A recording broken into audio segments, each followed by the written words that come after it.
Hello and welcome to the UK Vegan Family live chat this week. Yes, it's another Saturday night. Yes, that means another interview or another Q&A. How is everybody doing tonight? How is everyone? Who have we got? We are going to go and check the comments now. So we've got Satan inside. He's watching from his TV. He's got a YouTube channel as well. So good old Gary, always here. Nice to see you. Yeah, we've got Charlotte. Hello, Charlotte. Hello, lovely. We got Angharrod's Life. Hello. How are you doing, Angharrod? Actually, Angharrod has a YouTube channel. Go and check it out. So I know she's had a new video out today. I do need to catch up with that one. We got Muddy Paws. Hello, Muddy Paws. Hello. We got Ren Bakes Cakes. Oh, hey. Chris Van Prague. Nice to see you here. Hello, welcome. We've got our friend. Oh, look. We got Toby. Oh, I finished mine. Yeah, we've got a picture for you as well. We'll send you that later. Tobe. Yeah. So if you want your vegan army mugs, vegan soldier or vegan gosling, Toby. Yeah, that's where you get them from. Go and get your coffee mugs. We got Bohemian B. Hello, B. Hello, lovely. How are you? Hello. We got Gwaine. Hello, Gwaine. Hey, dude. We got I'm Easy Vegan. Hello, Aaron. How you doing? Michael. Hello. Hello. Welcome back from last night. We got Lindsay's Vegan Life. Hi, lovely. Lindsay's, yes. We got Tone. Lindsay. We got Tone. And a vegan taco. Tone and a vegan taco. Hello. Hello, everyone. I'm trying to keep up with everyone in the chat. It's just people more. So. Yes. Right. Okay. So, Jim, welcome. Hey. Welcome. Hello. We actually got in touch with you, didn't we? I think it was summer, wasn't it? I think it was the summer. Yeah, must have been. Yeah, it was a while back. Yeah, because it was after we experienced some anti-vegan bullying, and I think we got in touch with you about trying to raise awareness, and we came on your show, didn't we? You did. You did. A while back now. I can't remember the episode number. I'm going to say it was in the 50s somewhere, I think, something like that. But yeah, you did. It was excellent. Lovely chat. It was really, really good. That was one of the first times we did something like that as well, wasn't it? Was it the first time we were interviewed? Was it the first time? I think it might have been, actually. I know, because we had the Canadian radio station. They were all about the same time. Yeah. So it was really weird to be on the other side of it. Yeah, it was. But that was even before we started doing live streams as well. So I think we did that, and then about 2 weeks later, we started live streaming and doing chats with families. Yeah, a lot has changed since then. An awful lot. My word. Yeah. So welcome anyway. Yes, welcome. Thank you. It's a pleasure to have you here. It's great to be here. So I think the first thing we like to ask is tell everybody your journey into veganism. Okie doke. So it was 4 years ago in April. So we're just coming up to 4 years now. I was day off from work in a Netflix wormhole, like folks get into.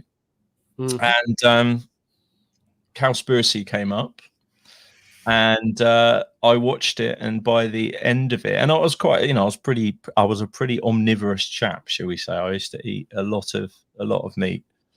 And I watched Cowspiracy, and I would say by the time the end credits rolled, I was pretty confident I needed to be vegan, but had no idea what to do, how to do it, etc. And my wife was at work, and so she had no idea about this sort of revelation. But I went after Cowspiracy, then went into another few documentaries. You just sort of roll into a few others, and it was literally like this afternoon.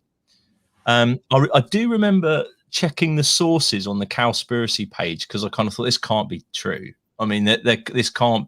We would have heard about this, I considered myself quite, environmentally conscious. I did my recycling and all that sort of. And so I thought this can't be true. So I checked it out, and I think when I started to see Oxford University, the World Health Organization, UNICEF, all these different bodies that were, kind of trusted names in our in our culture.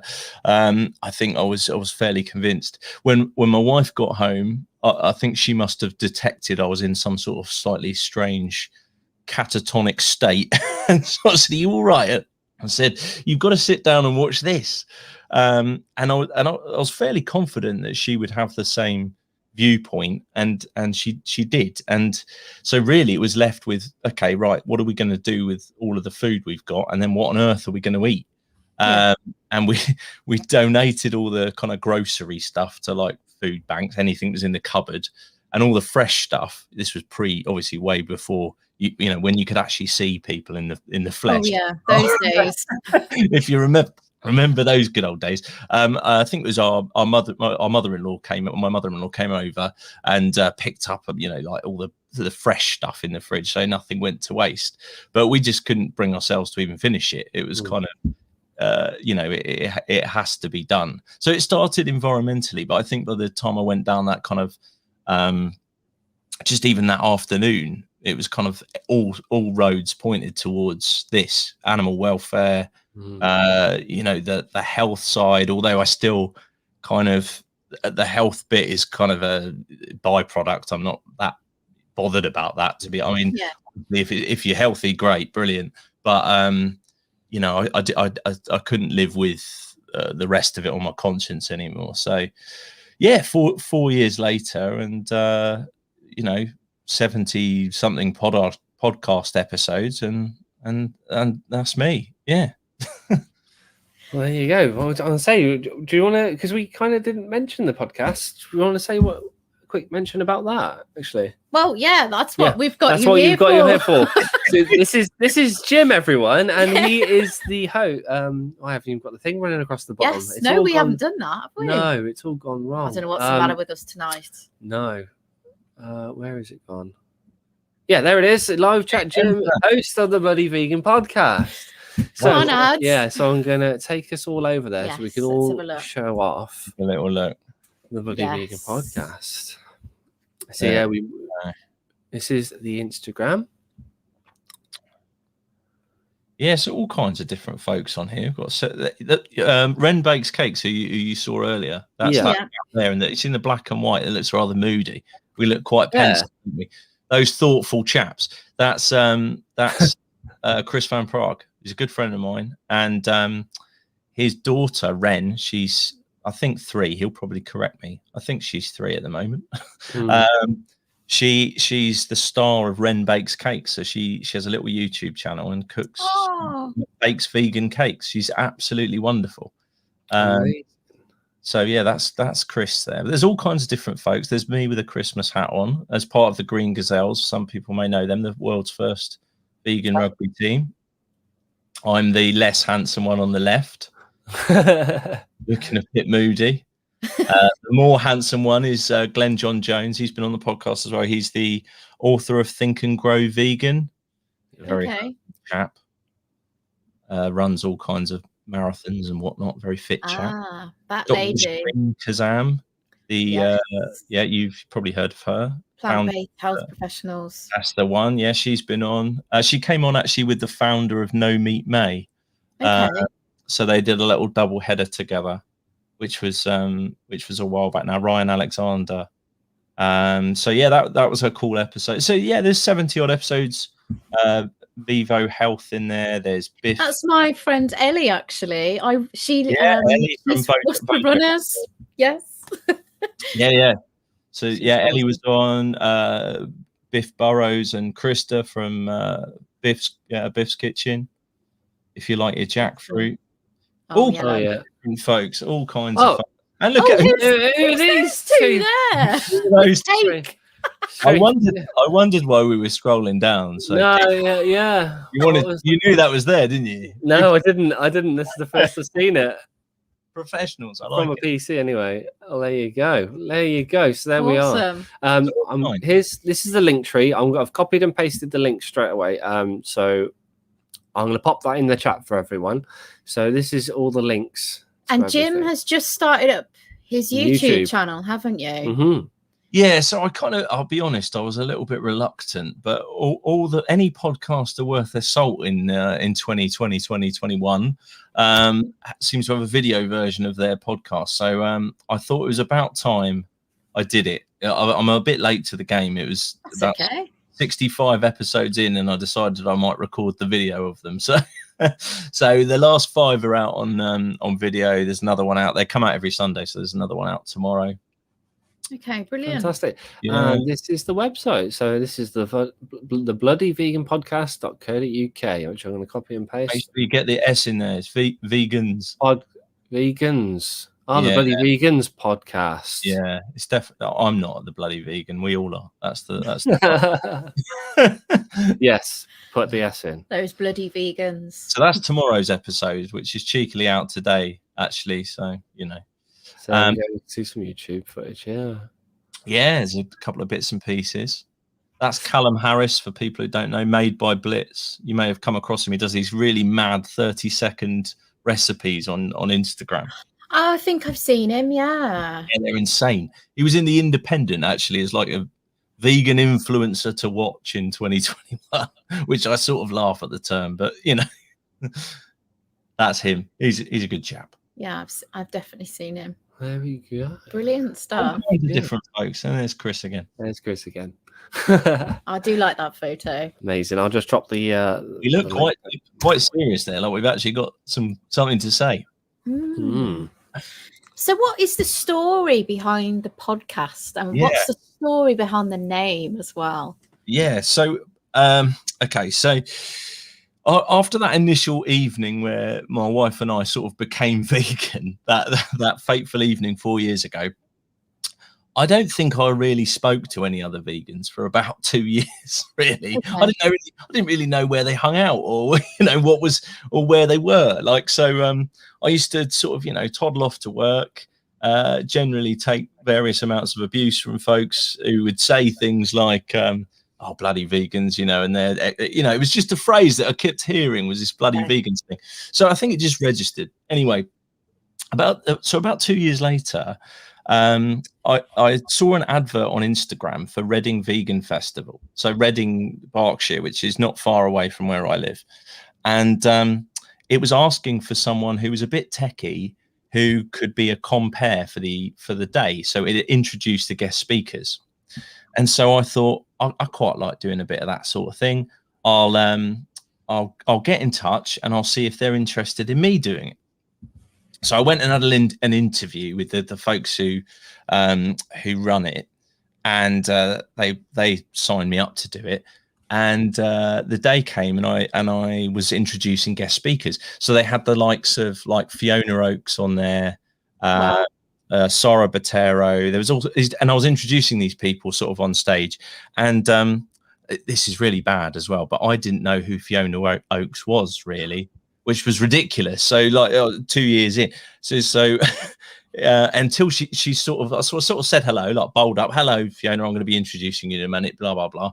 And then she about 5 minutes into her speech, I was like, my jaw had dropped. I was like, oh my god, she's incredible. She is incredible.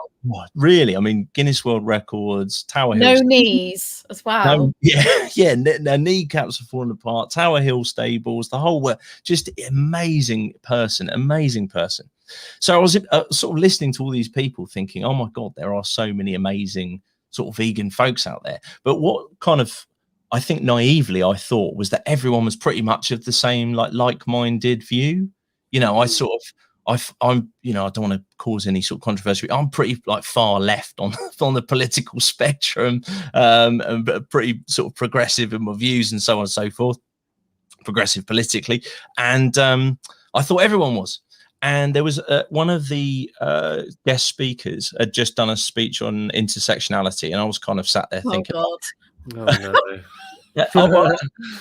I don't. Yeah, like I said, I don't want to get into a fight about it or anything. But I was sort of sat there, sort of thinking, "Oh yeah, okay, I kind of agree with it. Like, there's lots to discuss, lots to debate. There sounds good, like it." And then somebody piped up and said, "Hello, I've got a question." So at the end, I did Q&A. I've got a question. I'm on the right wing of politics, and I don't think it's right that we should be talking about feminism when, you know, when we're talking about, and I was like sort of taken aback. Like, oh, I didn't know that there was different views like this within the community. Anyway, I think the next day I was like, I should do a podcast where I'd sort of invite loads of different people on and let them share all these different views, without really trying to. What I didn't want to do was create sort of division and debate and argument. Well, I wanted to create debate, but I didn't want to create argument necessarily. I think what I wanted to do is just, here's a bunch of views, have a oh, please, let's not. Hi, Race. Hello, Race. Let's not. So yeah, I didn't really want. I just wanted, because what was really, I think, frustrating me about like social media at the time, not to do with veganism per se, but just in all walks of life, is that people just sort of come on and are very angry in a very short space of time, and then a bunch of other people are very angry about that, and no one's really getting to the bottom of anything. They're just sort of all stood in each corner, just getting angry, and I thought, well, that's not particularly productive. I'd quite like to have a conversation with somebody over the course of an hour, listen to their views, and hopefully I'd learn something, and maybe the audience would too. Whether you agree, disagree, or what, I don't, to some extent, I don't really care. Like, I'm not there to shape anybody's particular view. Yeah. I'm kind of there to say, here's a bunch of views. What do you think?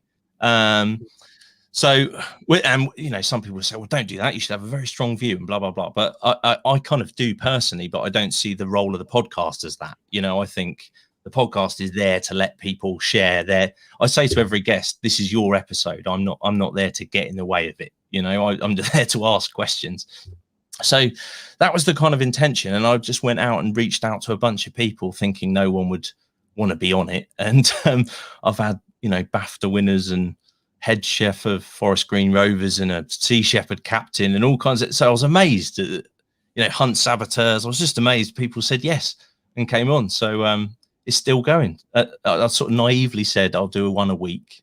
I remember Chris Van Prague saying to me, because he was the first episode, and because he was a good friend, I was like, do you want to come and have a chat about, you know, we'll just talk about being dads, because we're both dads of vegan kids. And he said, so how many of these are you going to do then? You're going to do, and I was like, oh, I'll do one a week. And I didn't have any guests lined up at that point. I just had him. So, he was like, oh, so when are you going to put this one out? And I was like, I'll put this one out tomorrow. So from that point, I kind of had 6 days to get the next one. And I've just sort of been on a bit of a treadmill ever since, and haven't dropped a week yet. So so far it's been good. It's good. That's a bit like what we do though. Like, I'll get a couple of things sorted for say 3 or 4 weeks in advance, and then sometimes we're like, what are we going to do now? Yeah, I know. It's like I have a break, or we get something lined up and then it falls through, and we're like, oh. There was one time we booked a live stream with Carey Kids, and he was a born vegan, so his parents had raised him vegan, and he was on the other side of the world, and I'd said to him it'll be at this time, and we went live and we're like, where is he, and I've been messaging him, I've heard nothing. An hour later, after we'd done like a random thing, we got people on. I think the vegan moon cat came on and like saved us, saved the day. And he was like, I'm ready now, where are you? And before it is streamed, we're in bed. It's good to have a group of friends, isn't it, who could at any moment like, yeah, I'll do a podcast with you. Chris has been one of those. My wife's done a few with me. So when I've had those like Thursday night sort of, I can't do it. You know, we know quite a few people, I think, even in the chat, who'd probably be. Oh yeah, I mean, doing a podcast. Yeah, I'd love to get, you know, like I said, my sort of mission, if you like, is to put loads of different vegan viewpoints out there. So, you know, it's not about I don't want this, I don't, you know, it's about I want everybody's view on the podcast at some point. So I'd love to have some more guests. So if you're up for coming on the podcast, like drop me a line. Yeah, Grumpy Vegan Grandad is a great candidate. Yeah, he was in Veganville. Yeah, yes, I'm well aware of his work. Very good indeed. In fact, a good friend of mine, Brendan from Green Gazelles, has been on his channel. Has. Yeah, it's a small world. Yeah. Well, shall we go into a bit more depth about the Green Gazelles? What's your sort of role there? So I'm the this sounds ridiculous me saying this, but I'm the chairman. So Jim is the chairman of Green Gazelles. I don't even know what. I mean, I don't even. Brendan asked me to be the chairman. I was kind of like, I had to sort of almost Google what that meant, in terms of like, what does a chairman of a rugby team do? So I'm figuring it out as I go. But yeah, it's the club's got over 100 players now worldwide. Wow. Some are pros. Some are amateurs like me. We've played a couple of times. We made a little documentary actually before we'd even played a game, which was a bit weird, and it was with well, it's a bit controversial now actually, because it was with Upfield Global, who were like I didn't really know it was with at the time, but they're a food manufacturer. It turns out they make Flora. And then obviously Flora had a buttermilk back in their products. So I was like, can we get our name off that? But we did a little documentary. We've played a bit together when we could, that kind of thing. But we've got tons planned, for next year. If we can get back out there, we kind of want to enter a whole bunch of primarily sevens tournaments around the world. Wherever, because we've got players everywhere. The idea is like, if our German sort of team wants to play over in Germany and there's a sevens tournament there, then we'll line up a team for that. We've got women's teams, men's teams, so on and so forth. So that's the plan, really. We turn up at as many tournaments as possible and kind of show some folks what some sickly vegans are about. Worcester Rugby.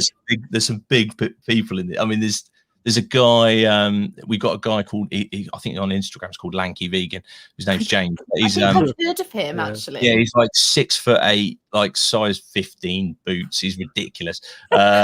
It's Connor McDonald. He runs plant-based games. It's like a CrossFit, like sort of Olympics kind of thing, but for vegan folks. He's like 20 odd stone and 6 foot something or other. So there's some folks who are really kind of busting all kinds of myths and legends about vegans. So yeah, it's awesome. Yeah, really kind of proud to be involved with it. But like I say, if I can stay away from the rugby pitch myself, that would be probably good. I'd probably do more damage to the vegan cause than good. So. I love your honesty there. Yeah, I'll stick to the sort of the business bit with Brendan, but I don't know about the rest of it. Satan inside. So his cousin plays for Worcester Warriors. Ooh, look at that. And we are Worcester. So if you guys were over this way, well, I wouldn't be supporting Worcester. I think we've funny enough, we've got something lined up with, I think it's with Bristol, about playing like a vegan 15s team, our team, versus their team, which isn't, and in a kind of like a ticketed event at their stadium at Ashton Gate. So I'm probably letting some cats out the bag there. Brendan will probably slap me on.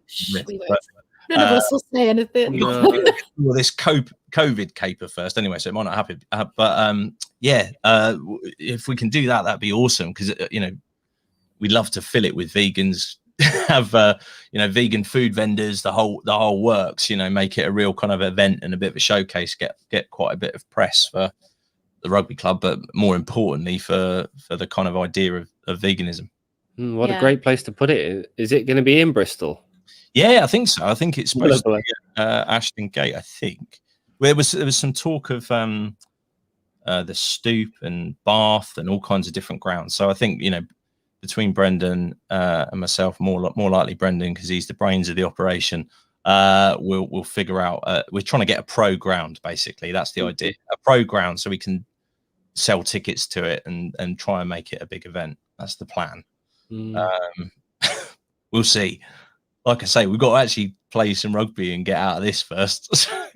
All of our 2020 plans just went absolutely down the tubes, like most people.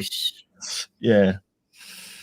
So have you guys been able to do any? I mean, obviously we've all been in a tight restricted lockdown. But you've been able to play together at all during this time? Yeah, a couple of times. There was a couple of times I think where, I mean, I can't remember when we were in tier 9 3/4 or whatever we were in. I don't know, but when we were in one of the tiers where you could, we did meet up at a certain point.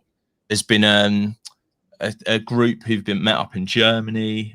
So there's been some activity here and there, and lots of, like, we've got a massive WhatsApp group with lots of PTs and stuff who are sharing all of their workouts and things like that. So everyone's kind of keeping us honest. We've got a really good nutritionist as well, a guy called Phil Bryden, who wrote a book called You Are Beautiful, sort of about vegan nutrition. He runs a business called Mush Nutrition. He's our kind of club nutritionist. Wow. We got a guy called Matt Dickens, who's a PT for Formula 3 drivers at the moment. I think he did some work with Lewis Hamilton as well at a certain point. So we've got some really cool people involved in it. Yeah, it's really exciting, to be honest. We just want to get out there. Aside from anything else, we've got a really nice kit and we want to show it off. So yeah, but I just want all this to go away. So tell me about it.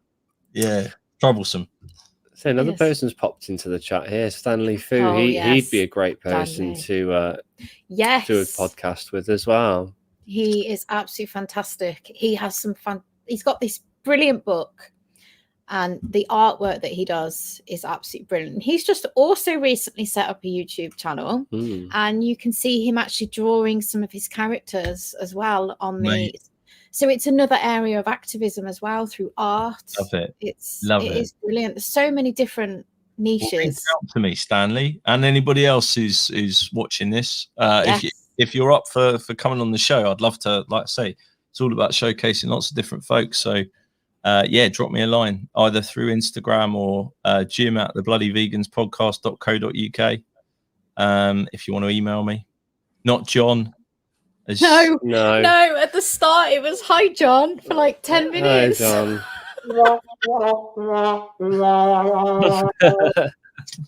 It's like, no, it's Jim. It was her fault. It was. It was. She set me off. I don't know who John is, but he's not involved. No, I do love those sound effects. They are brilliant. Do you want to? Have you got a couple more? You can show everybody what you've got.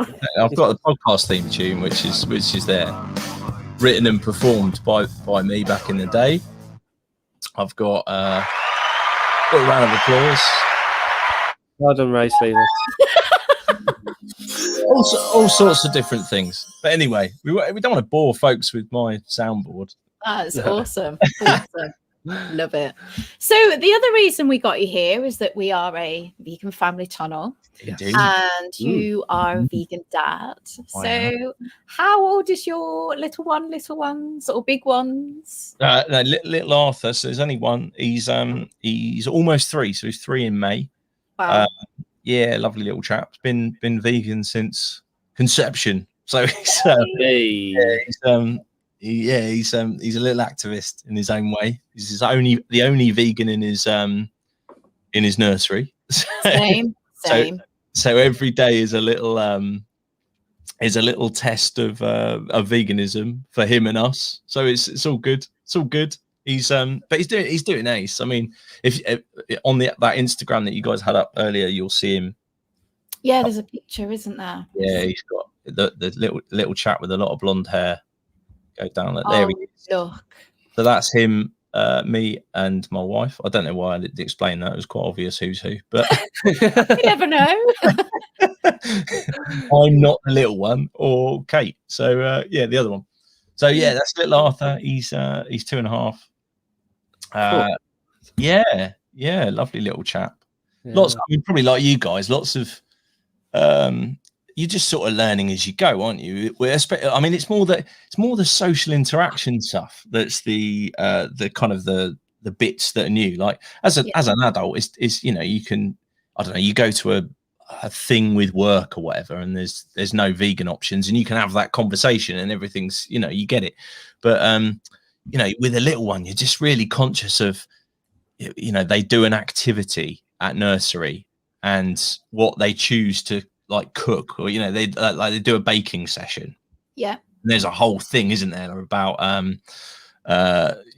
what they're going to bake and so on and so forth. And so there's been probably like you guys, various moments where we've had to have little chats, conversations with the nursery. And actually, and why I call him our little activist is because pretty much now, whenever they bake vegan, because it's like they've finally realized after lots of conversations, like, well, everyone can eat this, all the kids with all the different kind of nutritional needs and dietary requirements and everything. This works for everyone, so let's just do that. And they taste awesome, right? So yeah, it's great. It's great. And very, very proud of him, because he's just like, he's proper casual about it, because he's 2.5, isn't he? So and he's already asking, like, is it vegan about stuff, which is pretty mad. That is a good thing for him to do. Yeah, that's what we've taught Jack to do. So he actually now says, "Are you vegan?" That's another and he's 3. He was 3 in October. He goes, "Are you vegan?" Yeah. And I think we're getting to the point where he'll go, "Well, why not?" Oh wow, I love it. That's where we're going. Get him on the podcast. He'd be quite good. He will go into the supermarket and he'll go, "Oh, dead animals over there, Mummy." And at nursery recently, we actually had to go in on. We had our first. Was it Thursday? First meeting in the head office. We had a meeting, sat down. It was all organised that they could get the language. They want to get the language sorted for him, so that he feels like he's not excluded. They really on the ball with it, actually. Awesome. And one of the situations, what triggered it? Yeah, what triggered it was they were all sat at the table, about to have their milk. And Jack knows that cow's milk is from a cow's breast, because that's what we've taught him. Yeah. And he goes, I think some kid must have been sat next to him with their milk, and he pushed it away and went, "That's disgusting." So all the other children went, "I'm not drinking cow's breast milk. That's disgusting." He started a little revolution. I love it. It's brilliant. A little walk out of the nursery. I know. But what they want him to do is to say, "Why are you vegan, Jack?" Well, Jack knows he doesn't eat animals, and that's what he'll say. And we had quite a good discussion. Adam actually said to the nursery staff, "You should watch Dominion," at the end before we finished. Wow. Nice. I was honest with them. I said, because they were discussing choices. Yeah, we don't use and that things like term. that, and we were like, "No, it's not a choice," and things like this. What about the animals? They don't get a choice. And, yeah. It was a very I said the only way you're going to understand the way we think and the way we do things is if you watch Dominion, and then you'll understand why we do this. Did they take you up on it? Did they say? I don't know. Because we need to get Laura Chepner in, don't we? She was on our channel recently. She's been on the podcast. Brilliant. I love her. She's amazing. There's another lady as well called Ruth Jenkins, and I'm actually going to send you her information afterwards. And she has put together a pack, which I had her send to the nursery. I think she's got into 900 schools. She sent these packs to, and she's doing it all herself. And it's to try and get vegan inclusion in schools. And obviously we've got our own thing we're doing for the schools, like a research project as well. So there's quite a lot of things going on. Laura Shepner is she's amazing. Done she's big amazing. Things. Oh, I don't know if you've got anything on your soundboard for this. Sorry to interject. Probably not. Go on. What? Oh my God! How about that? Oh, that's amazing. Little round of applause.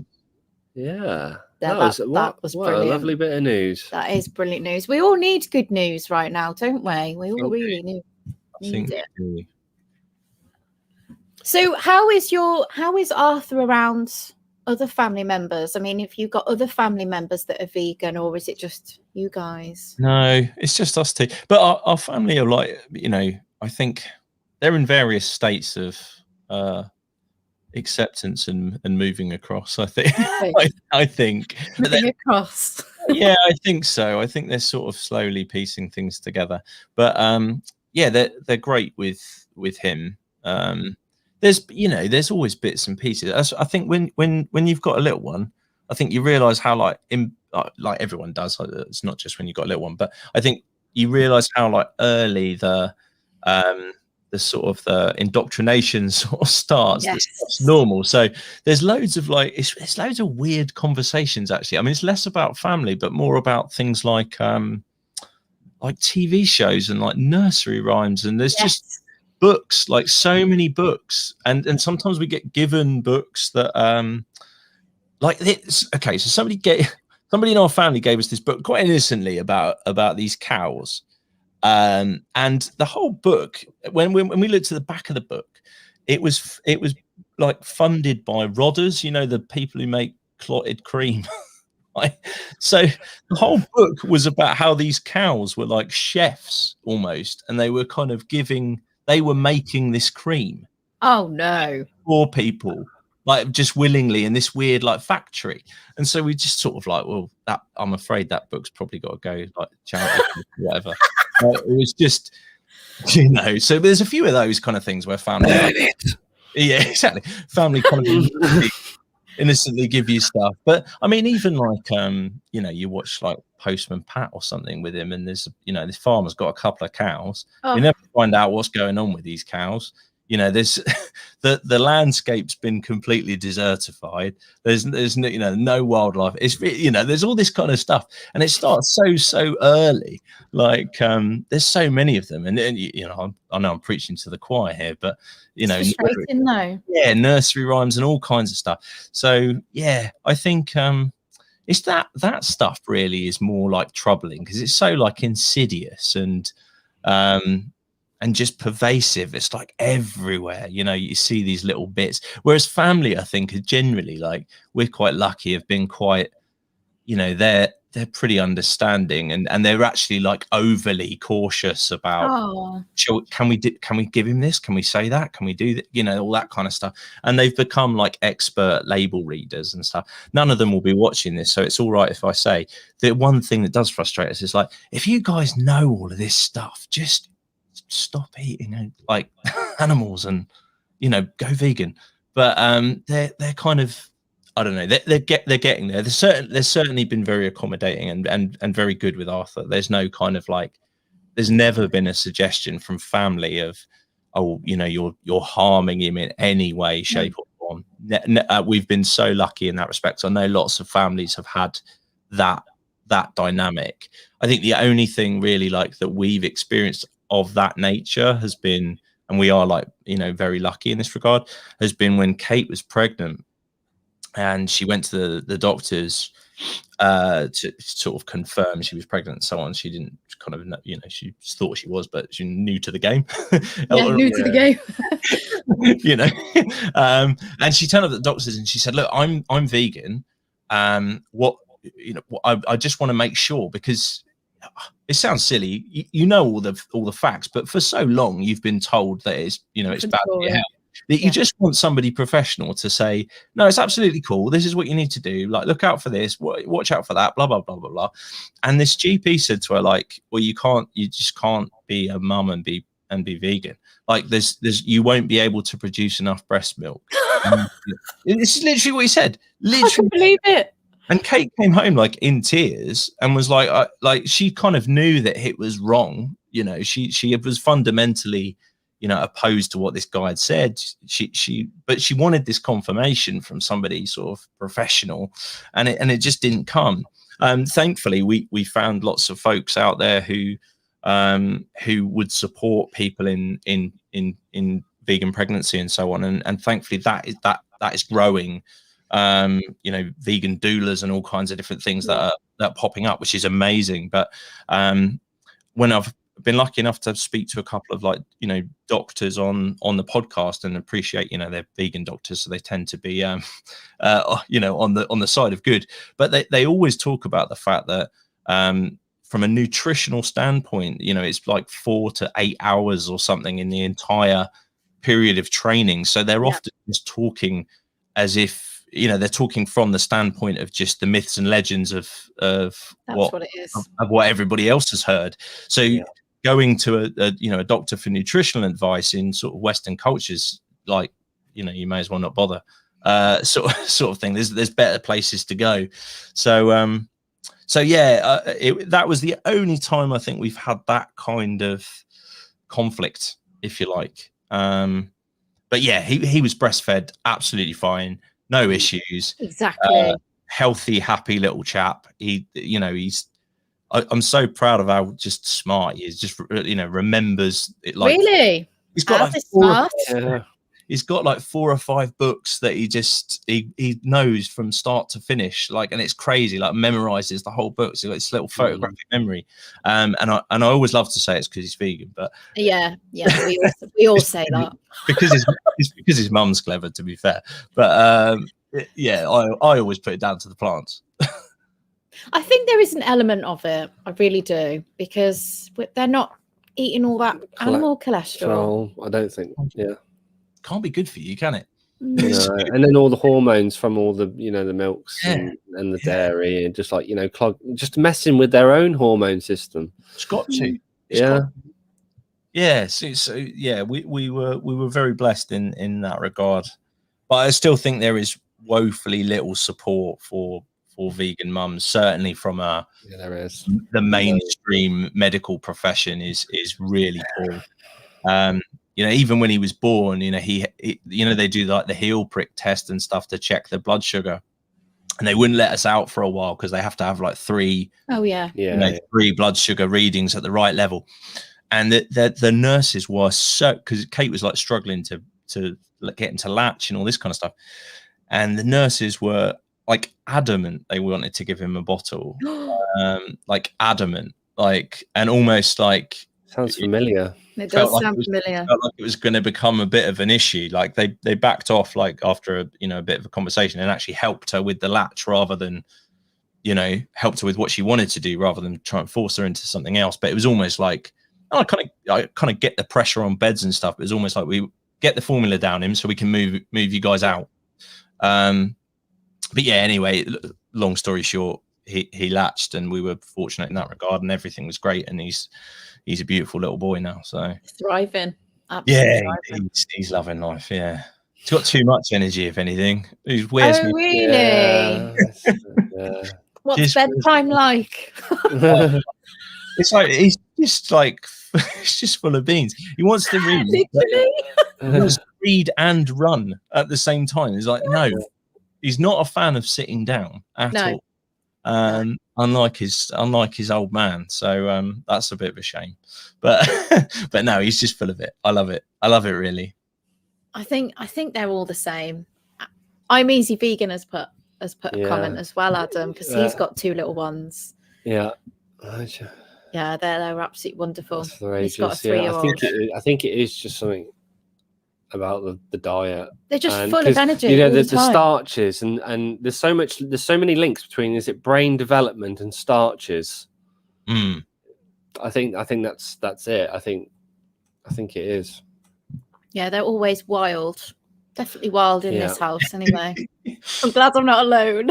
Yeah, no, you're definitely not. You're definitely not. Arthur loves it.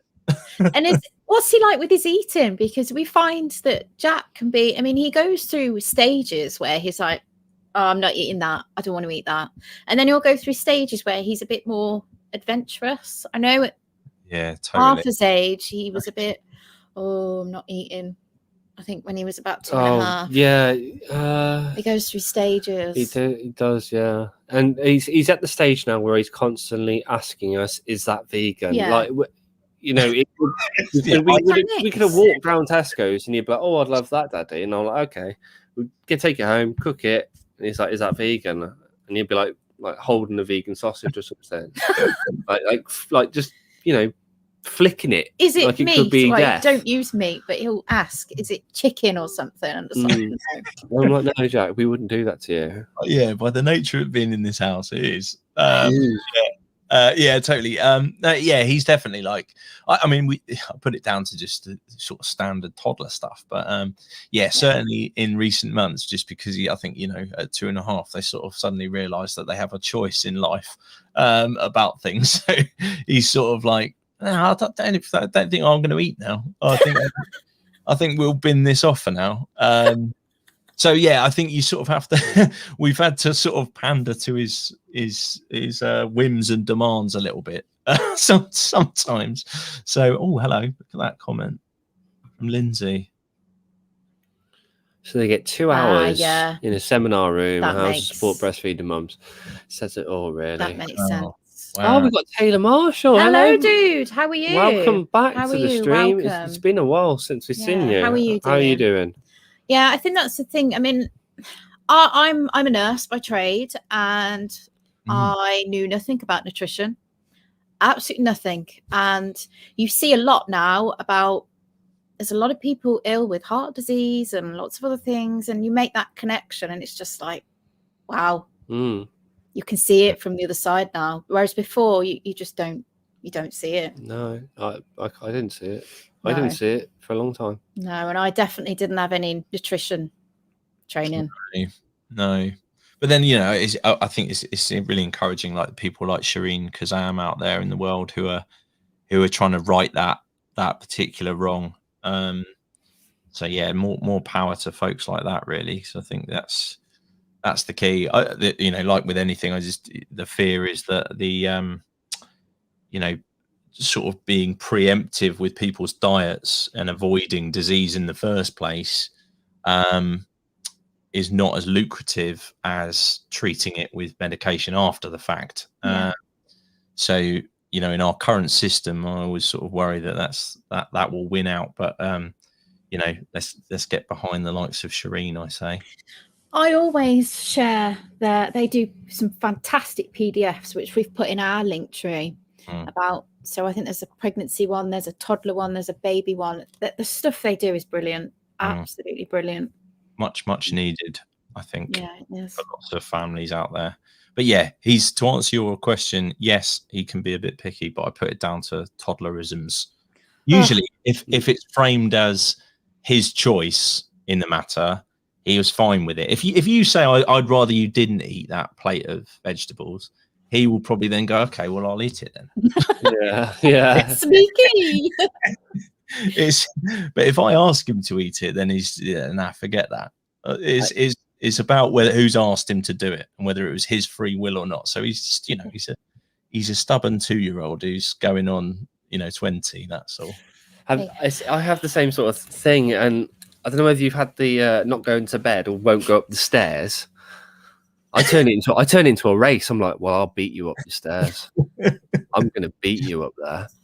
And then you'll just run. You'll be like, I'm like, no, I'm going to win. And then that's it. It's the quickest way to get him up there. I normally go with the option of being Super Arthur up the stairs, which is where I pick him up like a plank and do the Superman music. And then he's up for it. I'm going to try it. Yeah, if he's up for Super Arthur, he's not so much sometimes up for going to bed. So we have to dress things up. He's all yours tomorrow night then. Bohemian Bee asks a question. Oh yes, that's what I was going to do. Jim, do you plan on taking your podcast show? Yeah, so I did have. So another thing that after I did the Reading Vegan Festival the first time, I've now ended up kind of like being the person who looks after the guest speakers. So it's actually run by a lady called Sarah Zanelli, who's been on the podcast, who runs a company called Vegan Sparkle Events.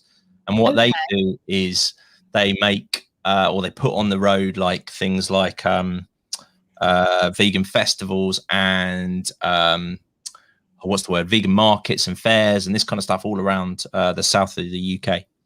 Anyway, so she runs it and she's like outsourced the guest speaker stuff to me.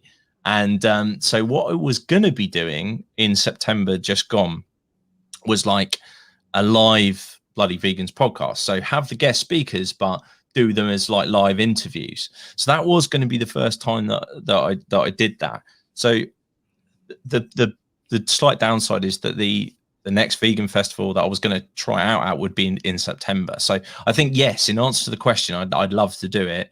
But I did want to take this little baby step first of doing it at the Reading Festival before I don't know, not that anybody else would I don't know if anyone else would want it at their vegan festival, but certainly it would be cool to do it, because I think, you know, I like the conversational format, and some folks don't want to get up and do a, you know, 30-minute, 40-minute, whatever it is, talk. They, you know, that it's a bit more comfortable to be asked questions.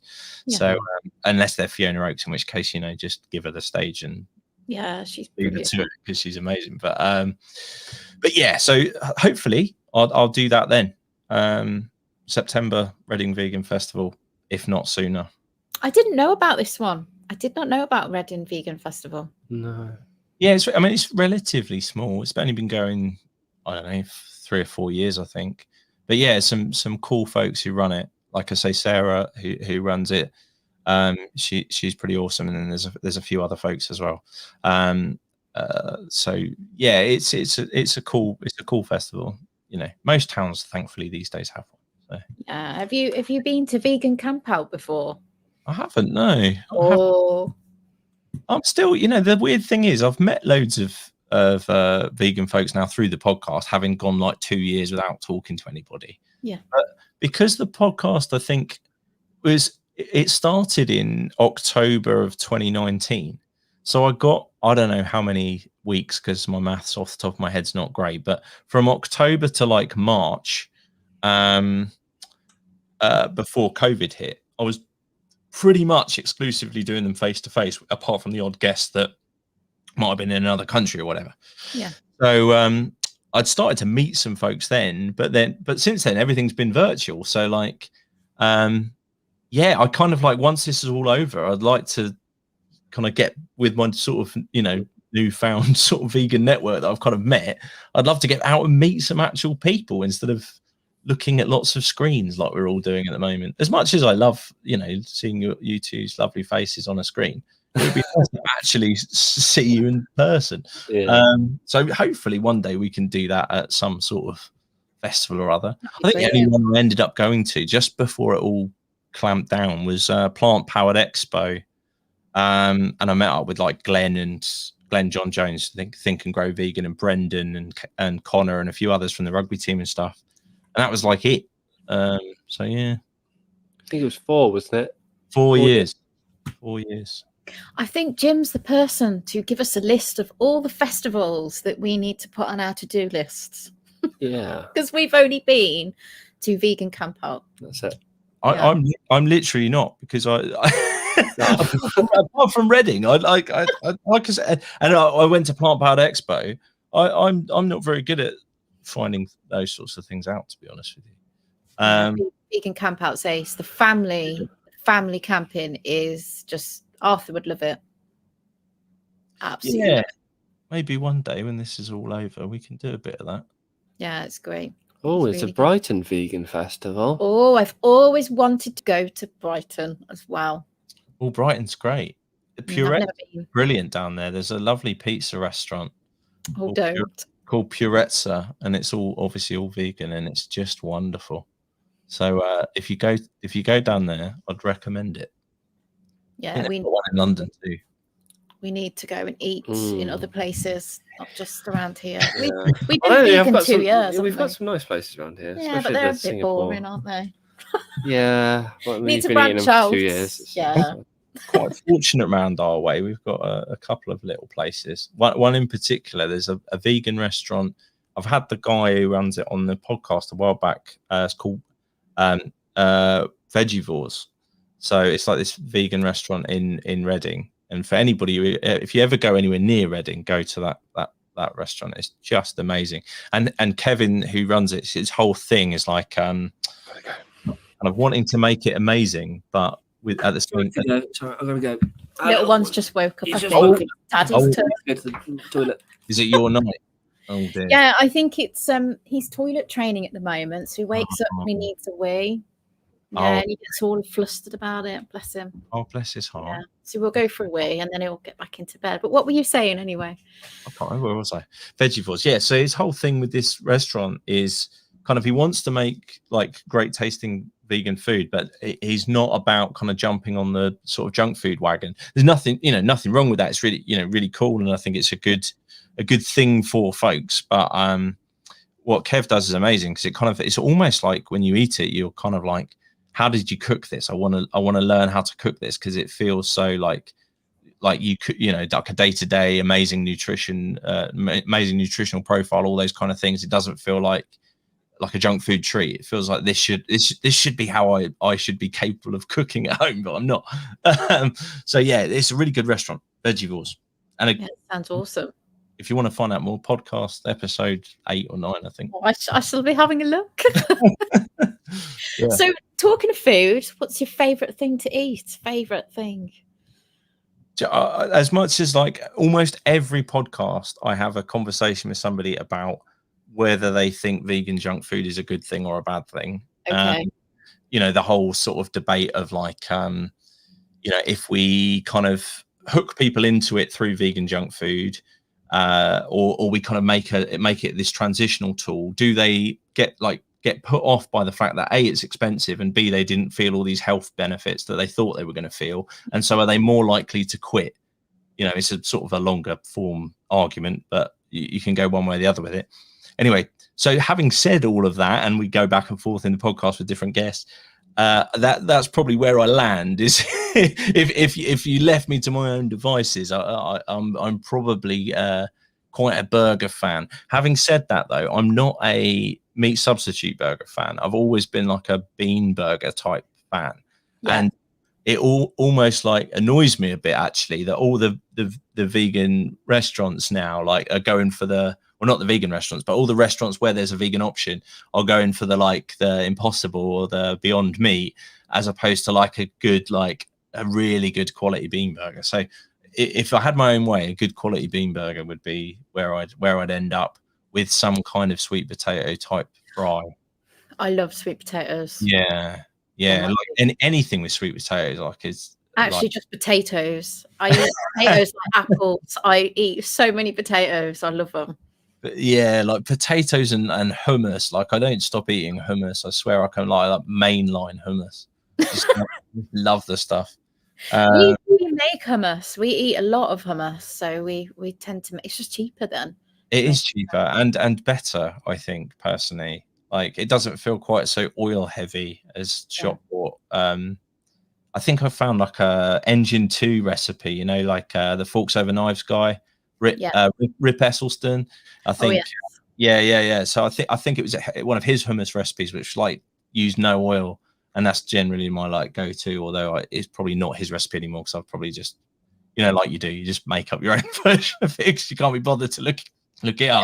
Yeah, I just throw things in, the lemon juice and the coriander leaves. It's usually like lemon and coriander I make. Yeah, I like that. Lovely. Love the stuff.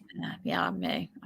We're very much whole food plant-based, so we don't tend to have a lot of oil anyway, but Adam loves the processed food, so he tends to have a lot of the processy foods. But I'm like, no, come on, you can eat whole foods. Like, you try and keep him on the straight and narrow.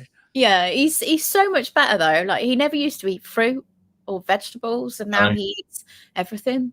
So he's really sort of adapted his taste buds to different things, really, which is good. I think it's so true. I mean, everyone says it, but I think it's so true. Your palate changes, doesn't it? Like you get a taste for things that you never had a taste for before. You're not sort of blocked by all the sort of animal fat and salt and sugar and all those kind of things that you are when you're on a omnivorous diet. And therefore, I think you just get the flavor profile of things that you just never used to. Like you taste the pepper and it just tastes completely different to how you ever remember it.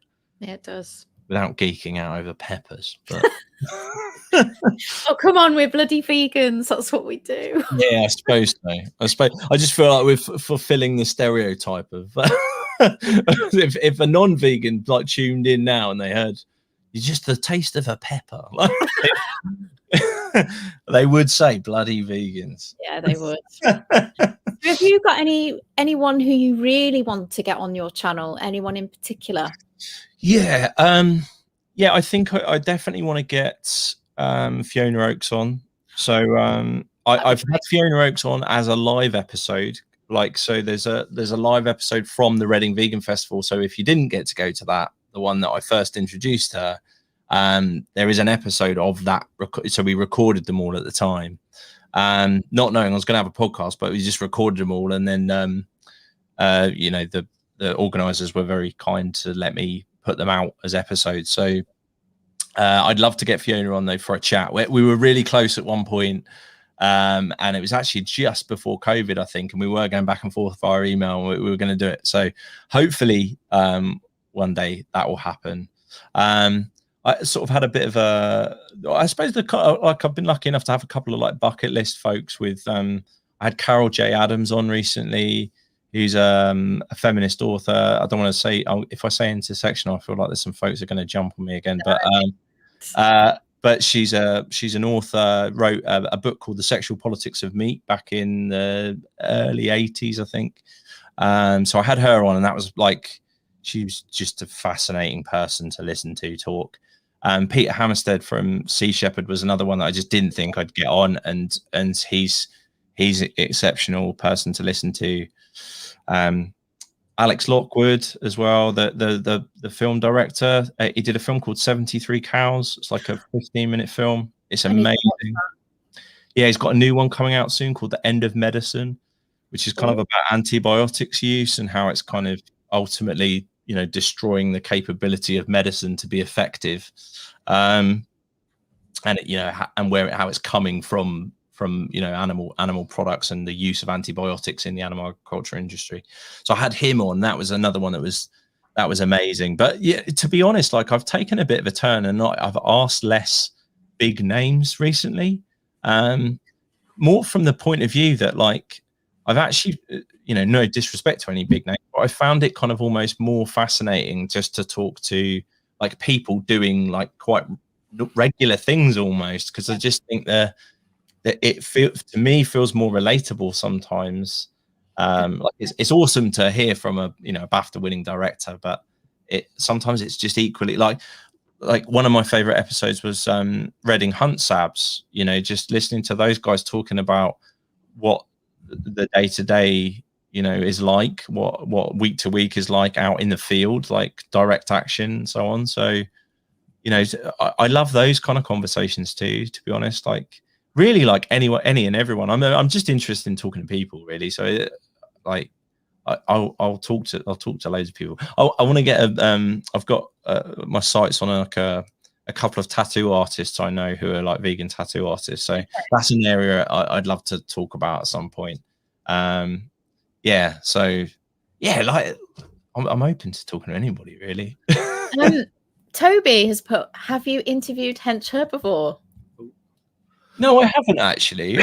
He would be good. I thought about asking him, and I haven't got around to it yet. I don't know why, but no, I'd definitely like to.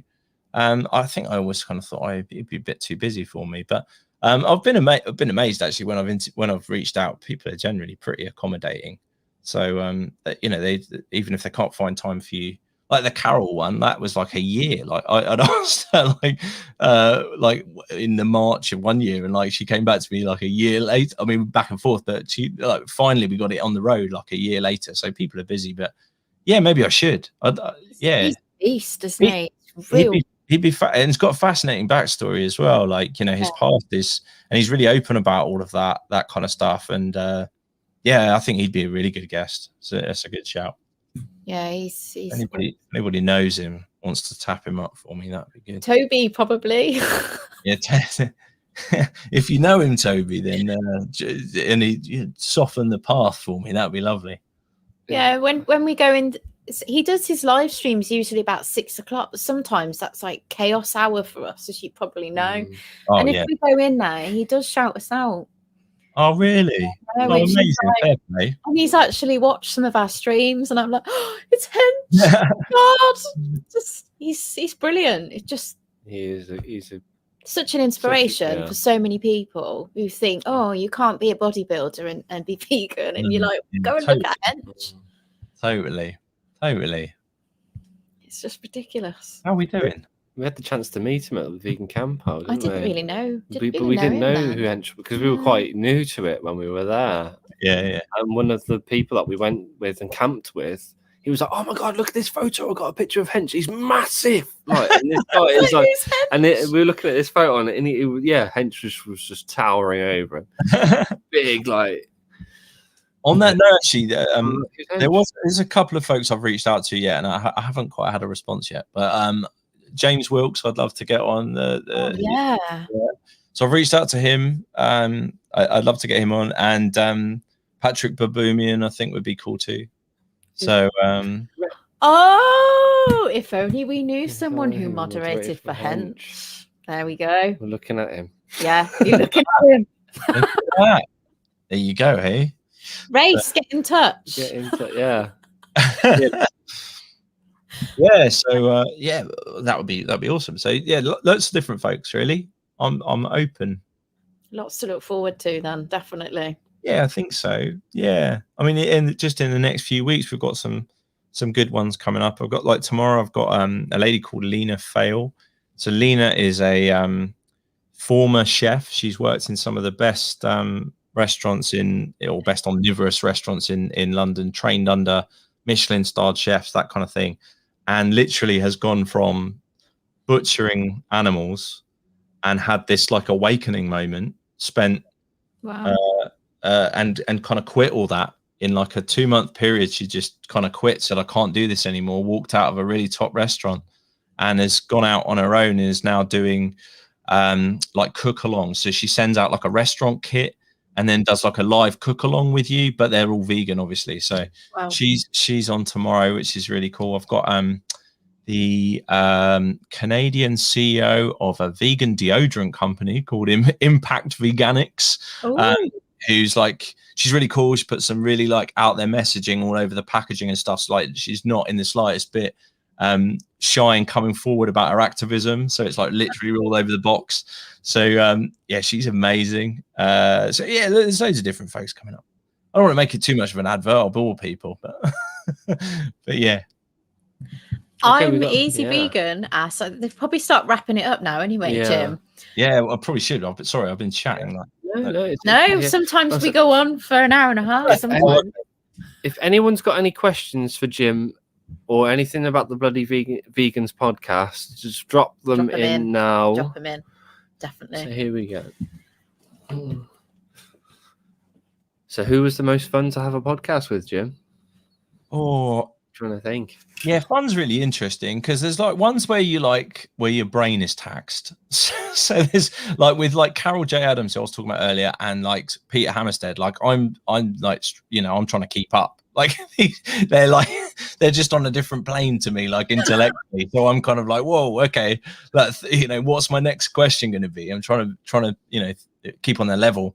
But some of the most fun ones, I think, are people I've sort of developed a bit of a relationship with over the course of time, and it feels like an easy conversation. So Jade from Forest Green Rovers, the head chef there, we don't really talk about Forest Green Rovers much now. We've on our 3rd episode, we were talking about all sorts of stuff. Yeah. And I think the last one we were talking about Amendment 171 and all kinds of other stuff, just views on life. So I love it when when I've had a guest on a couple of times and I get to that point, or it's a guest who's a friend, Chris Van Prague. I love those episodes. I don't know how fun they are for everybody else, but they're certainly fun for me. But yeah, the ones that they get you thinking are also awesome. Vegan did an interview with Jade. I'm sure he did. Yeah? Oh, amazing! Yeah, he's awesome. I'm trying to think. Yeah, it's the right person. I'm thinking. It was Aaron. Yeah, I love Jade. Yeah, she's great. Toby Goslin has put Rich Roll. Rich Roll would be. Oh yeah, Rich Roll would be. Yeah, Rich Roll would be epic.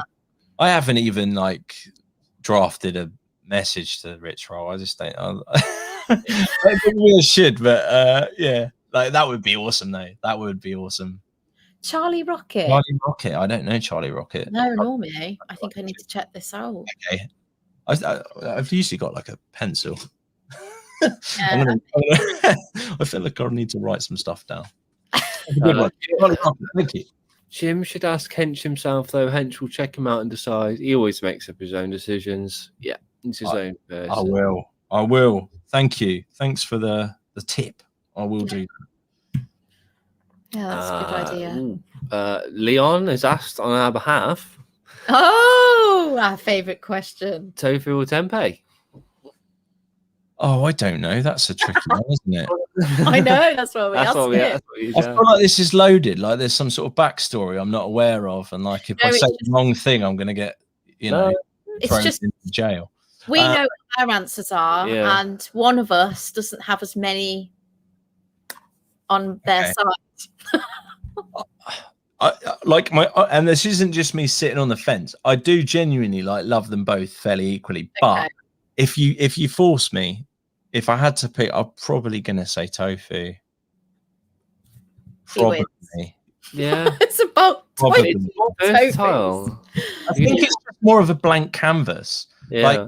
Which probably argues against the idea that it's nicer. because tempeh I think has got more of its own distinct qualities to it, whereas tofu can be whatever you want it to be. That's why I particularly love it. So tofu 560. And then another one that Adam likes to ask. Would you want to ask it? Yeah. Your I hope no one's allergic or anything, because I have not come across one yet.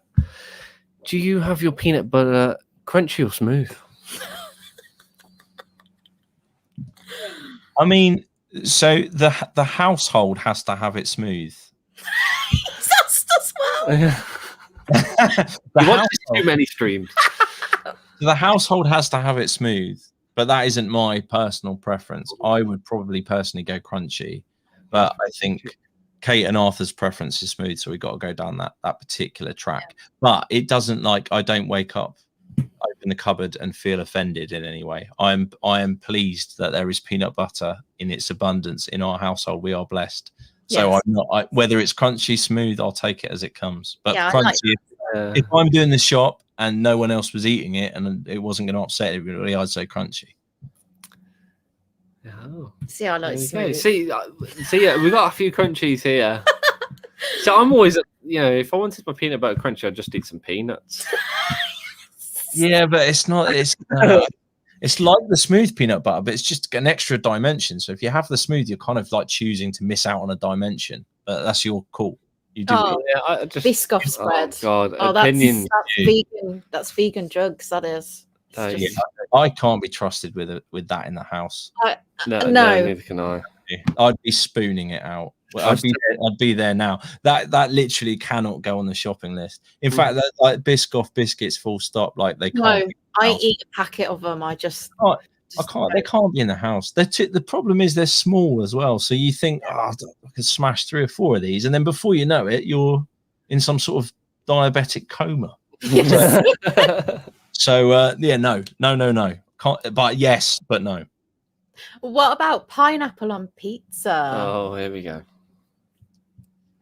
We're getting all the clangers out now. I don't think Ray Sleever likes that. I know this is like a thing, that people have this feels sort of controversial. But I will eat anything. I'm really not a fussy chap. So if you presented a pizza with pineapple on it, I'd eat it and I'd enjoy it. It wouldn't offend me. I'm genuinely not offended by food. As you can tell, I don't have a problem eating. I'm easy vegan. That is hilarious. I actually walked past the Biscoff spread earlier. Oh, did Tesco's. you? And you were tempted? Because I'm still looking for those Wicked Kitchen jam donuts at the moment. But every time I go there, there's none. It's like there's just a blank shelf. I'm like, for Christ's sake. Yeah, they'll get them. Do they ever exist? Have you had them? Joey Carbstrong shared them. Yeah. On his Facebook, I think. Facebook or Instagram. Yeah, and we've been after them ever since. And there is when you look at the tickets, the prices, there is a price tag for that kitchen jam donuts. They do. We believe they exist. Yeah. And then I walked past the Biscoff spread, and I was like, "Oh, they might be in your area. You never know. Maybe. It's on the list. He's writing it down. Wicked Kitchen jam donuts, because I used to love a jam donut with a cup of tea. Yeah. Well, I've got a scroll of all sorts on this bit of paper here, so thank you. I appreciate it. Well, thank you so much for coming on. It's been really fun tonight as well. It's been nice. You've had your little funky sounds, and it's been really good to have you. Oh, thank you. Thank you for inviting me on. It's been awesome. It's been awesome chatting. And yeah, like I said, if anyone wants to get in touch, feel free. Yes. So for those of you who weren't here at the start, we'll show you again, and we'll put the link in the chat. So we'll show you the podcast. So this is the Instagram page. This is the link tree. I will drop the link down in there as well. Gwen says more sounds. More sounds? I haven't really got many more. I've got crickets.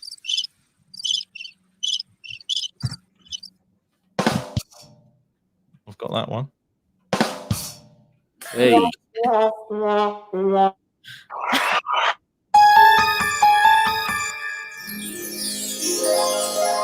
And then the other ones, the only ones I actually use are like the theme tune ones.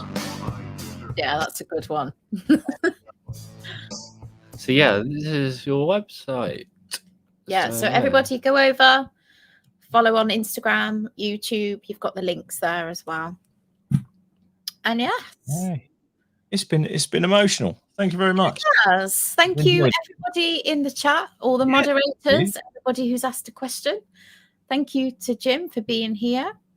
And we will see you all next week. We're going to be doing an interesting stream next week, and it's going to be an open mic night about vegan phobia. So we're going to see what that is and have a chat about it and see who wants to come on next week for a chat. It's in the cheekiness. What's this? But I have sleep to think of as well. It would be like 2 o'clock in the morning. Yeah, no, that's what he does, not me. You could do that. I could do that. I could carry on. There's a small boy upstairs who will probably be awake in a couple of hours, kicking off about something. So exactly. Yeah, you take it easy anyway, and I'll send you some information about that Ruth Jenkins with her school thing, so you can. Yeah, please do. Please do. Fab. Awesome. Right, guys, we'll see you soon. Peace.